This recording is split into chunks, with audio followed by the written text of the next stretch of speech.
So after doing all my comic reviews and everything on TikTok, I thought I would come on and do longer reviews, a bit more in depth, showing the artwork and stuff of what I pick up each week, my rankings for them, but do it on a bit longer form on YouTube as well, so I can keep some content going on here that isn't just shorts and then the odd random video here and there. So this week, let's go over my pickups and my rankings from my least favorite to my favorite, and I'll show you some of the artwork inside as well. So the first one, my least favorite one is Werewolf by Night #1. The cover, I really like this, like werewolf on the cover there was really cool, really detailed, but the artwork inside was just not anywhere near. I know this happens when they get different cover artists to do it, but the change is crazy. And even like the tone of the story, nothing like you would think, like a dark, gritty cover like that. So I found like the story was just really aimed at younger audience, quite basic, just a Marvel kind of filler series just to get the name out there, try and get some more money. You do have Dracula in there, which I thought was cool, but he just didn't seem that cool for Dracula. Then you have Man-Thing as well. So it wasn't that interesting. I kind of just read it just to finish it. Otherwise I probably wouldn't even get past like the first 3 pages. Then we have Spider-Man and Wolverine issue 3. This one here I just grabbed for the cover because I have the Web of Spider-Man where Spider-Man's coming out of the grave, and it's my favorite comic cover of all time. So I thought this one will go great next to it. And I also have one of Daredevil coming soon as well, so I have a nice little set there. The artwork inside is really cool. It's reminds me of like the Todd McFarlane 90s era of Spider-Man, where he's drawn more like a bug. The way his legs and arms and that move while he's in the air just aren't natural. The story was okay. A lot of ties to like Easter eggs from past events that happened between Wolverine and in Spider-Man's universe. I just didn't read #2. I've read #1. I just didn't think there's too much to really get into. It's more of like a fan service thing, but the artwork's really good. But yeah, just really grabbed it. Well, this one for the cover. Then we have Planet Death issue 0. This one is by Bad Idea Publications, so they do loads of different things. They're trying to like disrupt the comic industry at the minute, kind of just like one prints, and some of their prices are super high, some of them are really low. This one's printed on newspaper, so it's super cheap. It was like £2. But the artwork inside is again very 90s indie kind of style to it, and because it's on that newspaper print, the colors get soaked in, so they're more muted, which I really like. It really adds to the tone of it as well. But like this, so this one is just like setting up the story of what's gonna carry on from issue 1. So it's a little bit of a quick read, but you get the little backstory of how these people got into the ship, why people are dying and everything like that. But it was really good, but I don't think I'll be picking up the others because they always seem really hard to grab. And I never really see, because I know issue 2's like out now, but I hardly ever see issue 1. So when I saw this one, I just grabbed this one.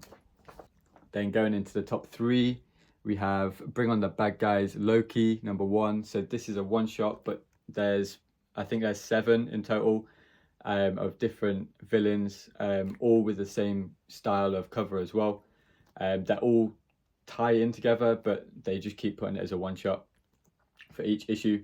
So I'm collecting them for the covers, but also the stories are really good. The first 2, so first one was Doctor Doom, and then it was Green Goblin. Green Goblin was my favorite so far. And then there was Abomination, which I didn't really like that one. And then we have Loki, which this one was really good because you have Loki is the mischievous one, and he always tries to get his own way and kind of con people into getting his own way, and so does Mephisto. So Mephisto sends him on a mission, and they both kind of try and con each other.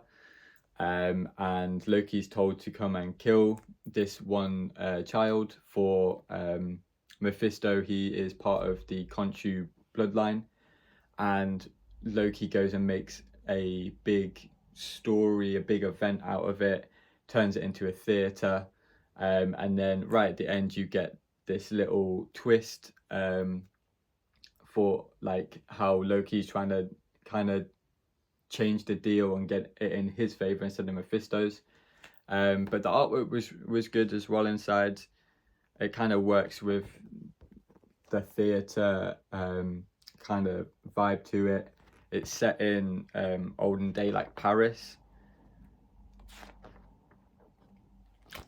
And then you have this other character that has I think she has just come for these like tie-ins. It's Sister Sorrow. But also Loki's costume is like the old Loki costume as well, which I thought was really good.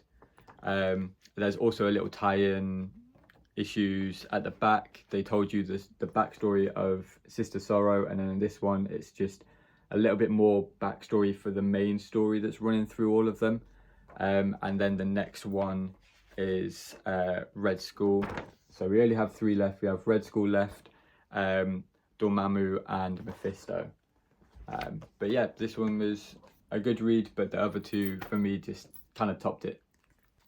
So then my second pick of this week, my top 2, we have Justice League Dark Tomorrow Special.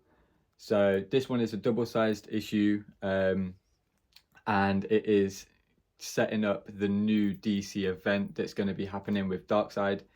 And I found the cover a little misleading, as you have Superman and Batman and Wonder Woman on here, and Superman and Batman don't appear in the issue, and Wonder Woman is in it for 1 panel, but all the others are. The main reason I picked it up was because I want to start getting into DC. I've never really read any DC stuff. After watching Superman, kind of made me want to read some more, but also I do like Batman Beyond, and he was on the cover, so to just see what this event was about.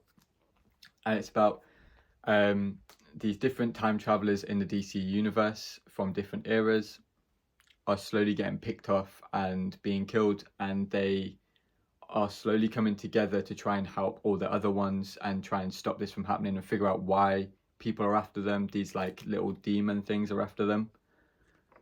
And the story has different characters that are not used to this whole time travel thing, so they're asking questions that myself would have asked, because the time travel stuff, also all the DC like history, I don't know anything about, so it's good for like new readers to still feel like they can read it and not feel too lost. Of course, with time travel stuff, you're always going to be a little bit lost if you don't understand everything about it. But I do like the artwork in here. It's a little bit more modern, little bit less detailed, but in a way. But it was still great artwork. And then I like how every character, when they're first in the comic to be introduced, it has all the name tags, so I know exactly which character's who. So again, great for new readers. And then so they're going through, they find this one place, the final bit, and as they finally decide to, like, they think they've defeated it for this time, they try and get back to where they were at the start, and they are trapped. So I don't know if these characters will be in the main story or if they will come back at the end of the main story that is going to be ran between Justice League Unlimited, DCKO, which is another event thing that I definitely want to read, but it continues this story through that. And then the Legion of Darkseid, which is running from Superman 28 onwards, and so that's a new story arc in the Superman one. So it was a good little one just to set the the story up, and where certain characters, what's kind of going to be happening. So yeah, really enjoyed this one. And then my number one pick for this week is Superman 28. So this one did come out last week, but because I wanted to try and start some new DC reading, and I wanted to read Superman after watching the film, I found out that this one is the start of the League of Darkseid. So this is part one. So I thought it was a great jumping on point. See if I like it, that I can read a full arc instead of jumping on like halfway through or just near the end of an arc. So the timing was actually great. This one here is this variant cover of Saturn Girl, I think her name is. Part of the Legion, but this one is the Darkseid corrupted version. So in this one you have Superman coming back to his parents' house and going to meet the Legion, and he goes there and they are all corrupted by Darkseid, and the Saturn Girl goes into Superman's brain, into his mind, and she kind of shows him dark themes. You have the Justice League being crushed in their ship. Then you have Superman's mum being murdered. So he's really pushed to his limits, and he starts to notice that it's all in his head. And then you have another character, which I can't remember his name, so I'm going to find it. Yeah, so you have Time Trapper coming and saving Superman, and then taking him to a hidden part of this whole universe that he has created, and gets him in touch with an old character, an old friend that is going to help Superman into the next issue and help to destroy Darkseid or destroy the hold he has on all of his friends. So I'm hooked. A lot of it, I couldn't wait to turn the next page, which I thought was really good for me being a non-Superman fan, and now all of a sudden reading my first Superman comic and like actually wanting to quickly turn the page, see what's going to happen next. And the artwork is by Dan Mora, and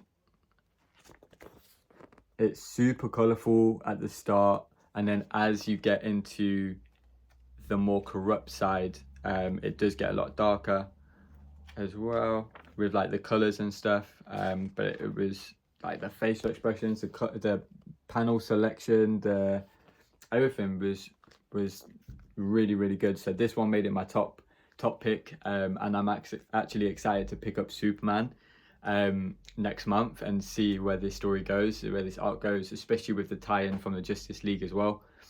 And the DCKO event also sounds really good, like a tournament of, I think it's like 10 characters, all heroes fighting against each other. There's going to be some gambling on that for sure, of who the people think going to win and everything like that. But yeah, so excited for some DC events for once. So that was my kind of more deep dive into my thoughts of this week, ranking them from my least favorite to my favorite. Hopefully next week I can get another one out and just try and keep doing this on YouTube, and then the shorter version on the TikTok, as well as the artwork on the TikTok. So make sure you follow me on there. If there's a DC story that I should read, like a good Superman one, leave it in the comments below, because I'll definitely go and check it out. And if there's one that came out this week that you really enjoyed and I didn't pick up, let me know as well, so I can check that one out.